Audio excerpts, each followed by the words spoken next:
ndetse umuntu wese uzambona azanyica. Aba bantu Kayini yatinyaga ni bande? Niba koko Adamu na Eva aribo bantu bari bari ku isi bonyine. Mwibuke yuko Kayini niwe wari imfura ya Adamu. None se ko yari afite Adamu, ko yari afite Kayini na Abeli, maze Kayini akica Abeli, Kayini ninde yari ari gutinya? Mbese yari agiye kuzererera hehe? Hari abantu yatinyaga. Ntabwo Bibiliya ikivuga ahangaha ari ukuri. Ntabwo Adamu na Abeli na Adamu na Eva ntabwo aribo bantu ba mbere. Iyo baba aribo bantu ba mbere, ntabwo Kayini yari gutinya abantu bazamwica.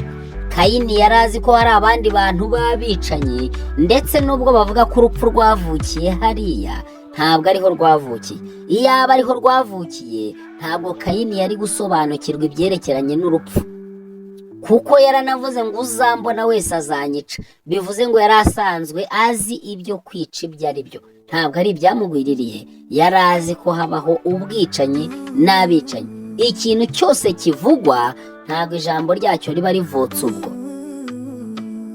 Ntabwo yari ari kurema ijambo ryitwa kwica, ahubwo yari ari kurivuga nk'urizi. Aravuga atese ko uzambona wese azanyica. Imana iramubwira iti nicyo gituma umuntu wese uzakwica nzabimuhora karindwi. Bivuze ngo rero abantu bose bari bakikije Kayini bari bumwice, ariko Imana imurinda kwicwa, ngo imutereje cyangwa se imwanditseho itangazo ribuza umuntu kumwica. Kayini ntabwo yatinyaga ibintu atazi.